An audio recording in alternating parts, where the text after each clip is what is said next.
Hello and welcome to Straightforward with me, Scott Craig. Just 1 year ago, Turkish TV was broadcasting images of clashes between fighters of the Kurdish Workers' Party, better known as the PKK, and Turkish forces. It was the latest breakout of violence in what's been a protracted and bloody 29-year-long conflict. Around 40,000 people are thought to have died in the fighting.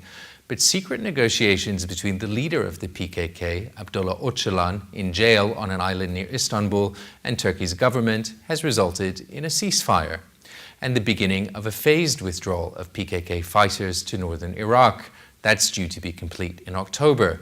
But the agreement and pullout of PKK fighters raises a number of questions. Why now? What's in it for the PKK and the Kurds? And what about the wider regional implications?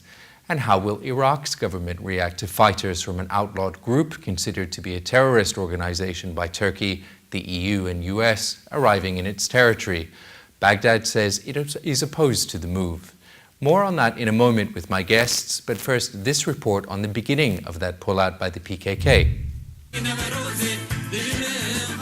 This was the reaction on a day many on both sides of this 3 decades-old conflict thought they'd never see. A peace plan between the Kurdistan Workers' Party, better known as the PKK, and the Turkish government. It's a conflict that's killed an estimated 40,000 people and cost the Turkish economy an estimated $300 billion. It follows months of secret talks between Turkey's government and Abdullah Öcalan, the jailed PKK leader. Exact details of the deal remain secret, but PKK militants have already started to pull out and move to northern Iraq, something the Iraqi government says could harm its and the wider region's security. Many analysts believe it's the regional dimension which is key to Turkish Prime Minister Erdogan's thinking. He recently visited Washington for talks on Syria. He's made no secret of his opposition to Syrian President Bashar al-Assad, and some observers believe a peace deal with the PKK will now see Kurdish forces start to fight forces loyal to Assad. But it leaves the question of what the Kurds get in exchange. An end to scenes like this would certainly bring benefits to both sides. Their stated aim of a fully independent state has already been scaled back to autonomy, and new constitutional proposals in Ankara would see references to ethnicity removed, something which had effectively barred Kurdish language education. And Mr. Erdogan seems intent on trying his hand at the presidency, an office that would be beefed up after the constitutional reforms, and he'll need the support of many parties and groups to achieve that. But after 29 years of fighting, it still leaves many asking the question, why peace now? Well, to discuss this, I'm joined in the studio by Ala Al-Khatib, who's an Iraqi writer, and by Skype, I'm joined by Fadi Hakura, who's a Turkish affairs analyst at Chatham House. Fadi Hakura, let me come to you first. That is really the question, isn't it, that a lot of people have on their minds. Why has this agreement come about now? First of all, it's not an agreement between the Turkish government and the PKK. What you have are a set of understandings dealing basically with a ceasefire by the PKK and withdrawal of PKK fighters from Turkey back into the mountains of northern Iraq. Why now? I think there's a number of reasons. One is that the Prime Minister Erdogan is trying to seek the support of the PKK and the Kurdish nationalists for his presidential ambitions, for the presidential elections in August next year. Also, Prime Minister Erdogan wants to try to influence developments in northern Syria, given that the Syrian Kurds there have essentially carved out a semi-autonomous zone. And thirdly, the fact that in September last year, Kurdish nationalists went on hunger strike. Around 700 Kurdish nationalists in Turkish prisons went on hunger strike, and Prime Minister Erdogan struck a deal with Abdullah Öcalan, the PKK leader, that in return for ending the hunger strike, Turkey would initiate a dialogue with the PKK. There's a lot to unpick there, and I want to get into all of the things that you've mentioned. But first, is there a domestic danger politically for Erdogan? I mean, could this backfire? No doubt it can backfire if Prime Minister Erdogan essentially does not deliver the goods, quote unquote, to the PKK and the Kurdish nationalists. What the Kurdish nationalists are looking for are some significant political concessions on the part of the Turkish Prime Minister Recep Tayyip Erdogan, and it's unlikely that he will deliver on those concessions. What calculation is probably going through his mind is that in the best case scenario, he could try to string the negotiations along. He could try to postpone them, to prolong them as much as possible, and to prolong the peace between the Turkish government and the PKK at least until the presidential elections in August next year. Ala Al-Khatib, what is your reading of this situation in terms of the timing, first of all? Why now? Because, of course, obviously it comes at a time of great significance in the region. Obviously, Syria we'll discuss in more detail. But just initially, what is your reading of why now? Why now? That's a very important question. But I would like to say now, the negotiation started in end of 2012, but the result announced now. That's is different. Why now? There are as many reasons in this situation. The first one, I think, the Erdogan policy failed in Syria. That's as one reason. And two, the cooperation between Qatar and Turkey. Now he reached to the closed road. We saw, because in the last week, the King Abdullah, Saudi Arabia, he announced the file of the Syria, the situation in Syria, an issue in Syria. He's delivered to Saudi Arabia, and it has more pressure from America to Qatar and Turkey have to solution this issue. In Iraq, why? I think the questions have to become so. Why Turkish government won't solving this problem in north of Iraq? That's internal problems. That's Turkish internal problem, not Iraqi internal problem. That's why the government, Turkish government, choose solution these problems in north of Iraq. I think the Turkish government, the Erdogan policy, he have this agreement with the Kurdish government in the origin north of Iraq.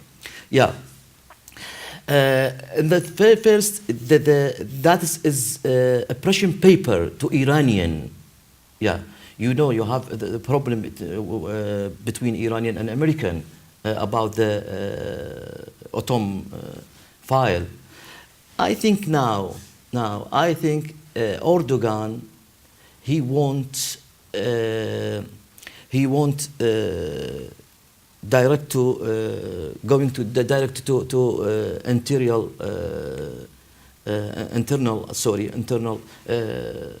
problems. The internal problems in Turkey, we have many problems in Turkey. The first one of these problems, the Alawite. We have 20 million Alawite in Turkey. Now there is Alawite angry in Turkey about the Erdogan policy to Syria. To Syria. Some from Alawite in Turkey support the President Assad. Erdogan, he won't improve his image in the in Turkey home. He was improved. Who can improve this his image in the outside and inside? Not also for Erdogan and his party. He was improving his image and his party in the interior because he coming to the election. Yeah. A lot to unpick there as well. But Fadi Hakura, I think a lot of people will also be wondering this understanding that there now seems to be between the Turkish government and the PKK. What is actually in this for the Kurds? We know we can see clearly what's in it for Turkey in the sense of bringing a decades-long campaign of violence, which has seen up to 40,000 people killed, to an end. What's really in it for the Kurds? Basically, the PKK, or the Kurdistan Workers' Party, gains the most valuable commodity, that is legitimacy and recognition by the Turkish government. Already when the Turkish government announced publicly that the Turkish state, in particular the Turkish intelligence services, are negotiating directly with the imprisoned PKK leader Abdullah Öcalan, then this bestowed recognition and legitimacy to the PKK, something that they have been fighting for the last 24, 25 years. And that's extremely important to the PKK. Just to give an example, when the PKK leadership in the mountains of northern Iraq, the PKK leader there, Murat Karayollan, announced the withdrawal, the start of the withdrawal of PKK fighters from Turkey back into the mountains of northern Iraq, over 50 Turkish journalists covered his press conference. And that is unprecedented in the history of the PKK's quarrel with the Turkish government and the Turkish state. And what essentially do they then do with that legitimacy? Because it's fine to gain it, but then the question becomes, what does one do with it? Because already Kurdish aims have already been scaled back. What's the objective now? The Turkish, the PKK, or the Kurdistan Workers' Party, has in a sense abandoned its original aim of Kurdish independence. But what they are now seeking is substantial autonomy. That is the devolution of power, the decentralization of power from Ankara, from the Turkish capital, to the Kurdish southeastern part of Turkey, in particular to the local municipalities run by Kurdish mayors in the southeastern part of Turkey. And that looks unlikely to happen anytime soon. Also, the PKK now, given the current developments in Syria, and given the emergence of a semi-autonomous or semi-independent Kurdistan regional government in northern Iraq, now the PKK now is at the center of developments. And that is also something very, very important, and a very important achievement. Now, what will happen in the future, we really don't know. What I suspect is that Prime Minister Erdogan is unlikely to deliver on the expectations now held by the Kurdish nationalists, and in particular the PKK, and there is a possibility that the PKK can use its now newfound legitimacy to initiate a Kurdish Spring in southeast Turkey, that is a Kurdish kind of popular uprising, or perhaps go back to violence. And if they do that, they would lose much of the goodwill that they have generated recently. Al-Khatib, the Kurdish Spring, is that a possibility in your analysis too? Yes. Now it's called a spring now. Yeah, because the region government in north of Iraq now consider as resource to all Kurdish in the area, not only in Turkey, also in Iran and in Syria. You see in the occasion of the Turkish and Syria, that more of the Kurdish, Syrian Kurdish coming to Iraq and open the I don't know. He coming here to resident in north of Iraq, in Erbil and Sulaimania, and the origin government in north of Iraq provide to Kurdish, Syrian Kurdish is more supporting and resistance to opposition Kurdish there. Yeah, that's is very clear. The Kurdish government in north of Iraq, the origin government, that's resource to all Kurdish. The Kurdish Turkey, the Kurdish in Turkey, they feeling he have more power, and he have is more area to coming here in north of Iraq. I think in the other side, origin government in Iraq, in north of Iraq, the Kurdish government, I mean, yeah, they want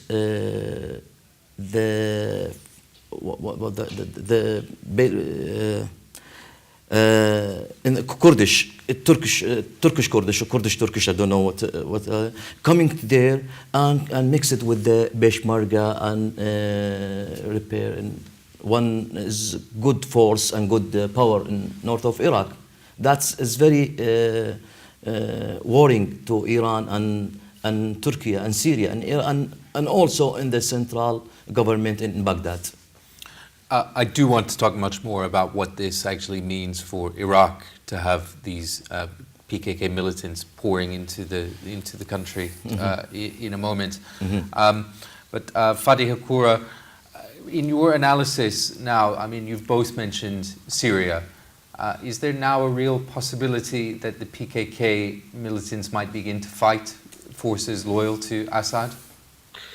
If you look in Syria, there are basically two main Syrian Kurdish groups. There's the Kurdish National Council that is loyal to the president of the Kurdistan Regional Government in northern Iraq, Masoud Barzani, and there is another Syrian Kurdish outfit called the PYD, or the Democratic Union Party, that is affiliated to the PKK, or the Kurdistan Workers' Party. And what you see now in northern Syria is tensions, or really tensions going on between Masoud Barzani's the Syrian Kurds loyal to Masoud Barzani and the Syrian Kurdish outfit loyal to the PKK. And what we can see is that the PKK outfit in northern Syria is far more organized and cohesive and integrated and effective, and a more effective fighting machine than the Syrian Kurdish groups affiliated to Masoud Barzani, the president of the Kurdistan Regional Government. So at the moment, the momentum in northern Syria is in favor of the PKK, and that was one of the motivations that prompted Prime Minister Erdogan of Turkey and the Turkish government to at least to initiate a dialogue with the imprisoned PKK leader Abdullah Öcalan.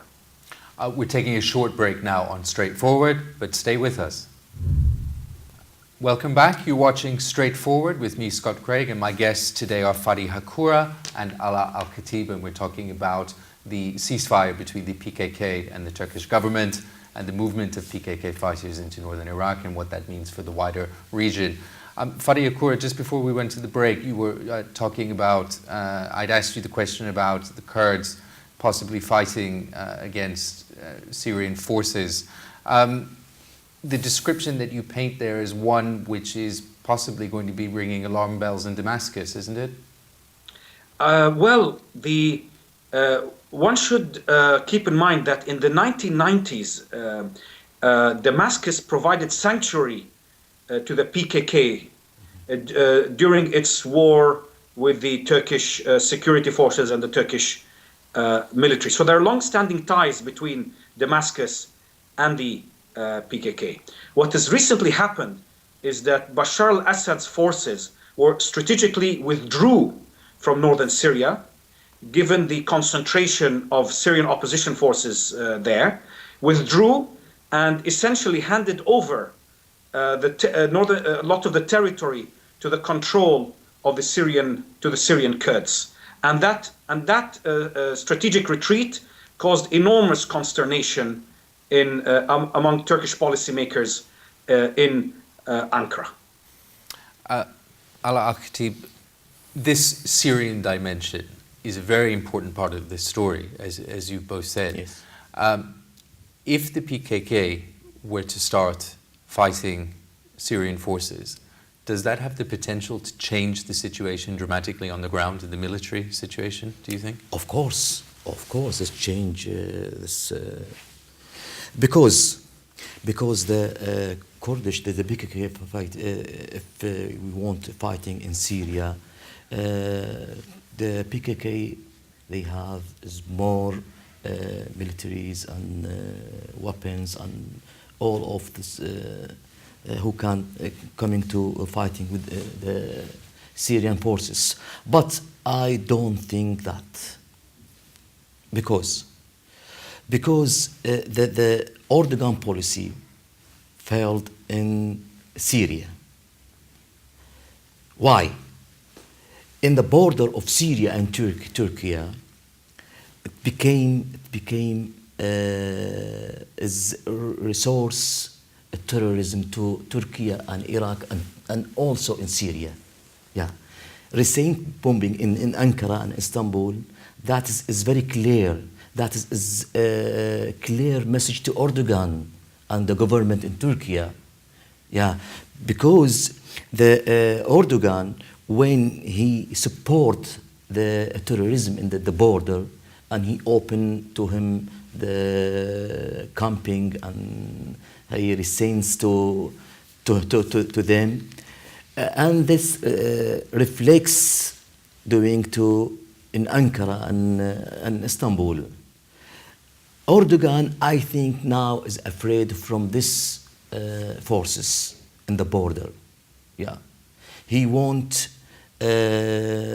push it to outside the border, Turkey borders. Yeah, he wants solution this issue with the PKK, and he coming to border to Syria and Turkey border, and the solution this this bigger problem. And he made it. He made it. Erdogan made his this forces and made this problem, and he think he can file Bashar al-Assad, but after 2 years and more than 2 years, with this Iranian support and Russian support and the China support to Bashar al-Assad government, yeah, in Syria government, he feeling, the Erdogan feeling, and the others feeling they can't fail the Bashar al-Assad. What he doing now? Erdogan, what he doing now? Erdogan, he have one way.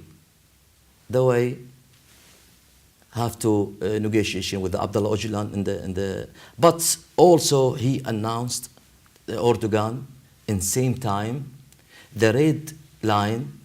The Abdullah Öcalan stay in the jail. He don't free. Yeah, that's a very important point in the negotiation between the PKK and the Turkish government. Fadi Hakura, Erdogan obviously was recently in Washington with President Obama, and they were both speaking about this understanding. And I thought the president's language was quite interesting. He said, obviously, while he welcomed this, he hoped it would be part of a wider democratic process and human rights process in Turkey. Is that a sort of backhanded compliment in a way? And should we be looking at this as part of a domestic reform package within Turkey? I think that President Obama supports, and he indicated very clearly that he supports the ongoing negotiations between the PKK leader Abdullah Öcalan and the Turkish government. I don't think that really it's a main issue in Washington at the moment. What's really on Washington's policy menu is Syria, is the nuclear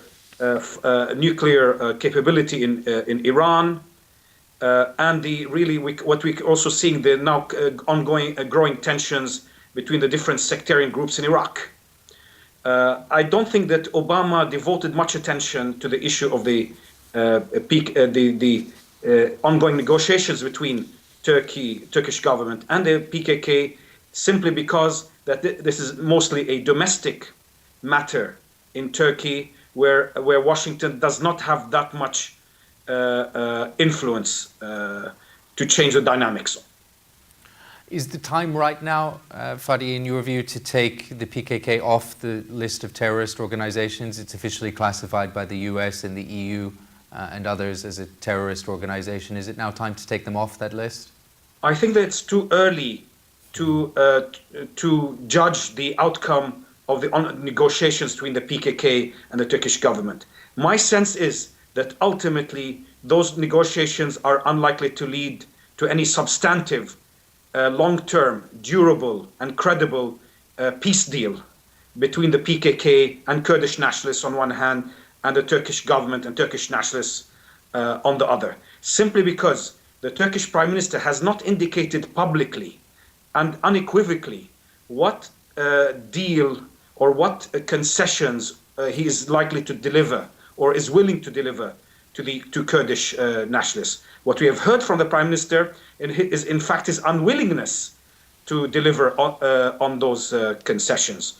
So, for example, the Turkish government is unlikely to pass an amnesty to release PKK and Kurdish nationalist prisoners from Turkish jails. So what we're likely to see more is focus is on the process rather than on the peace itself. I want to move on to look at this actually from the point of view of the Iraqi government. The Iraqi government has released a statement saying that they were unhappy. They don't accept the entry of armed groups into their territory, and that they worry that this could have an impact not only on Iraqi security but on the wider regional security as well. They do have a point, don't they? I mean, the Iraqi government has every right to worry about groups of armed militants essentially taking refuge in the northern part of its country. Of course, Iraqi government is worried from this movement. That's because it's not normal, not from Turkey and from the origin government, Kurdistani government. Because we have more problems in Iraq.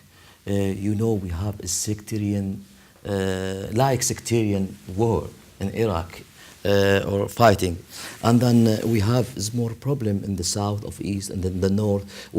And also we have problems with the origin government, between the central government in Baghdad and original government. I think the Iraqi government in Baghdad, he have right to this point. He have right to worry from this situation. Yeah, because the situation in the in origin situation is very bad. You know, Turkey and Jordan. Now in Jordan we have problem. This new problem in Jordan. Yes. There's a perception that the Kurdish regional government in the north of Iraq has essentially kept the situation fairly stable and fairly peaceful relative to the rest of the country. If you're sitting in Baghdad, you must be terribly worried now. Yeah, of course, yeah. But I think now in Iraqi government in Baghdad is weakness situation, not so strong, because he haven't any decision about this step in origin government, and yeah. But I think in the future, yeah, in the future, the Iraqi government he have more steps about this agreement between the Kurdish and Turkey and PKK and Kurdish, because we think, I am Iraqi people. I think that is internal problems.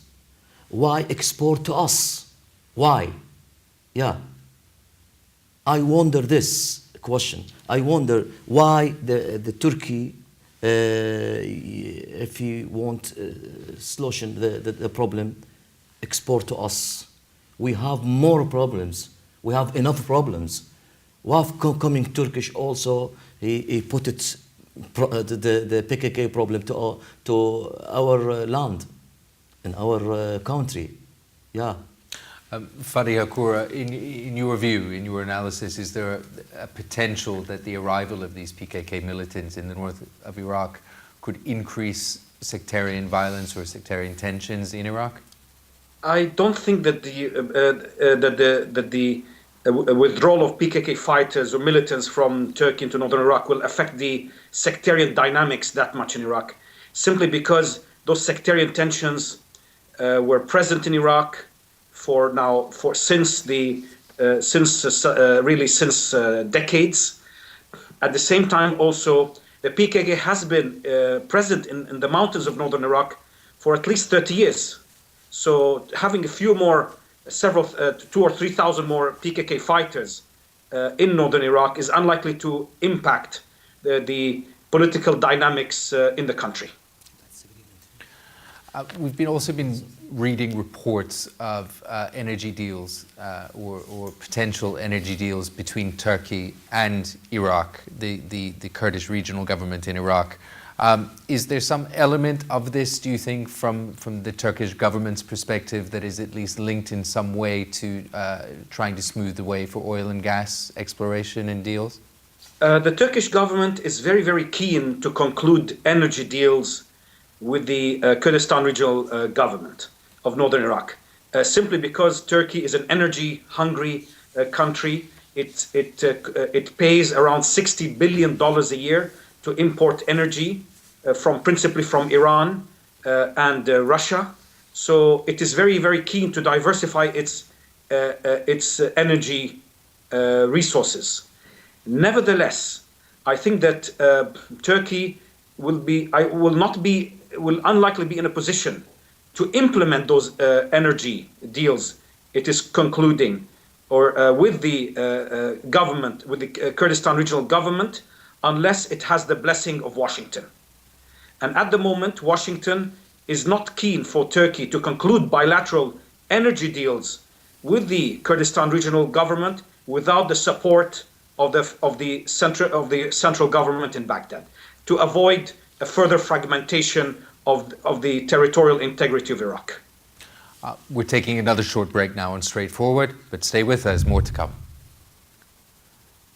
Welcome back. You're watching Straightforward with me, Scott Craig. Just before we went to the break, I was asking Fadi Hakura about the energy angle to this story, energy deals in the north of Iraq. How big an influence do you think that is in this story, Ala Akhtib? That's the central story. The central story. In the Why do you say that? Because the Kurdistani government in north of Iraq depend on this the resource of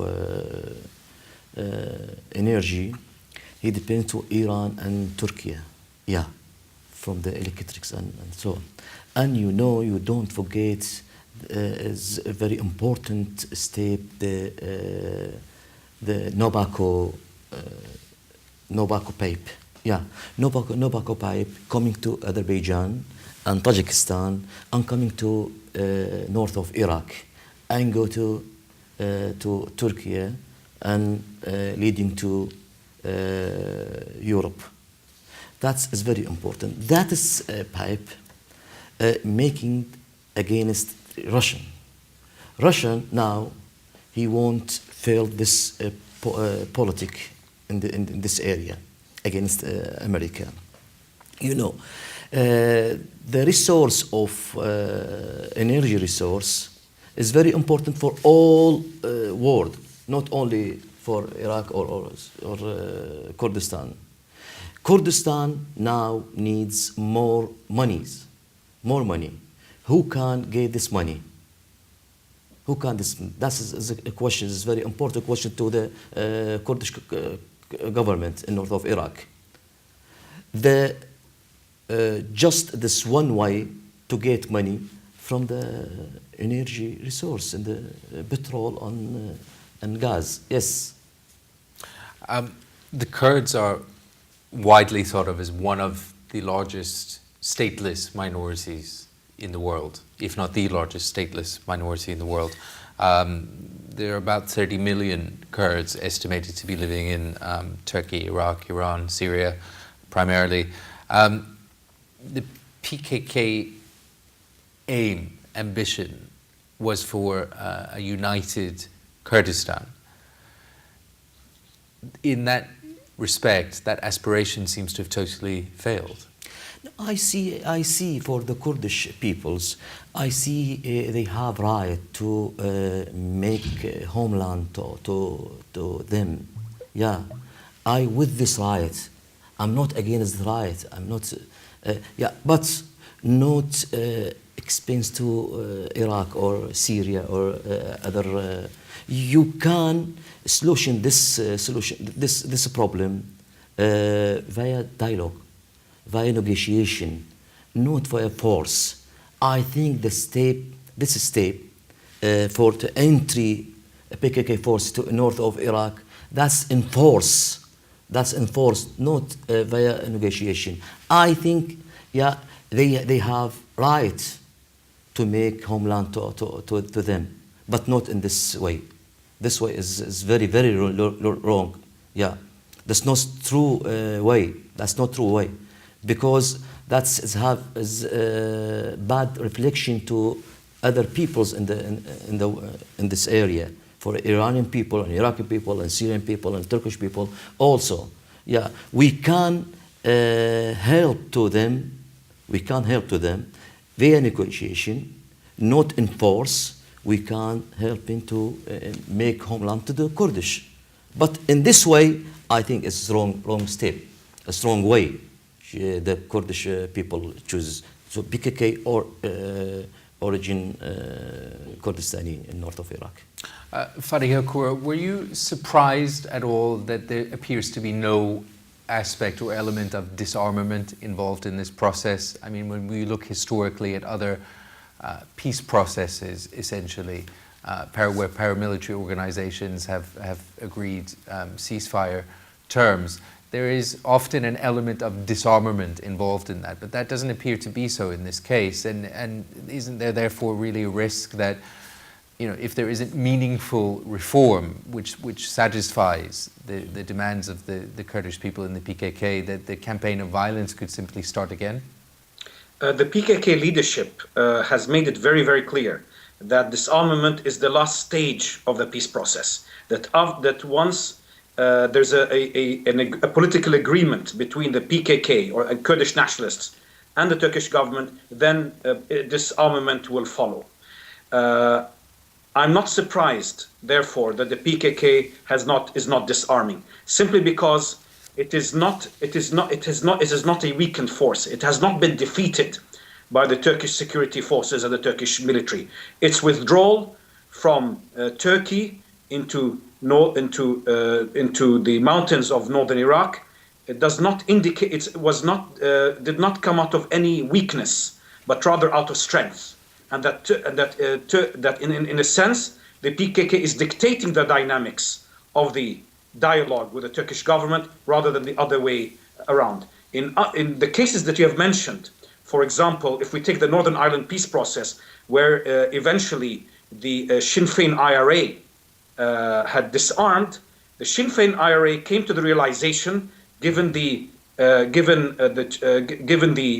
fact that the changing dynamics, given that the United States stopped supporting the IRA and the Irish nationalists, Irish Catholics, came to the realization that they had to negotiate a deal with the British and Irish governments. We do not see that kind of realization with the PKK, at least at the present time. The example of Northern Ireland, I think, is a really interesting one, because also what you had in Northern Ireland was a process which eventually resulted in the political participation of those who had formerly been fighting the British state. So today, for example, we see people like Martin McGuinness, a former Sinn Féin commander who is actually now a member of the government. In fact, I believe he's the Deputy First Minister in Northern Ireland. And therefore, that sort of begs the question in comparison, where does this process in Turkey go? And is there any realistic prospect of seeing meaningful political participation of the Kurds in the Turkish political process? I think in the case of Northern Ireland, there was sincerity on all the main players in that peace process. The British government was keen to resolve the Irish question, so was the Irish government, so was the United States, and so was Sinn Féin IRA and their Protestant counterparts. I do not think we can sense that sincerity among in this case of the Turkish government or the PKK. Each side has entered into this dialogue process for ulterior motives. In the case of Prime Minister Erdogan, there might be a link to his presidential ambitions in August next year. In the case of the PKK, it's the fact that they're craving the recognition and legitimacy that the negotiating process with the Turkish government has brought to them. So the sincerity and that we saw in the case of Northern Ireland, I think it's clearly absent in the negotiations between the PKK and the Turkish government. Is there any aspect of this at all, in your view, that is linked to the EU membership bid, or is that essentially now a dead issue? I think that the European Union accession process is essentially on life support. It is comatose. It is neither officially dead but nor moving forward, and is not really a factor in the ongoing dialogue between the PKK and the Turkish government. Al-Khatib, where do we go from here? I mean, in terms of the Iraqi aspect of this story, if you were sitting in Baghdad looking at how to manage this situation, I mean, where do you go from here? Of course, I refuse this. Of course, I refuse this, because I think that's not right way. Yeah, I say to you, that's not right way. Yeah, because that's not Iraqi problem. That's Turkish problem. But the problem yeah. But where are the Kurds supposed to go? I mean, that's the main issue, isn't it? In all of this, where do they go? Maybe go to America. Why go to Iraq? Yeah. Why not go to the Russian? Why go to Syria? Why coming to Iraq? That's the question. Why coming to Iraq? Yeah, because the Iraq weakness now. That's very very clear. Yeah? Why coming to Iraq? Why the Erdogan export this problem to us? That's the problem. That's the question. Why coming the PKK to us? That's his forces, not the normal people. The normal people, we welcome to normal people coming to Iraq, but the forces with the weapons, no. That's yeah.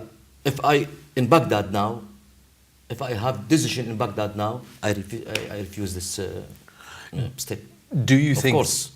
think that there should be a more applied international effort to try to find a solution to the problem of stateless Kurds?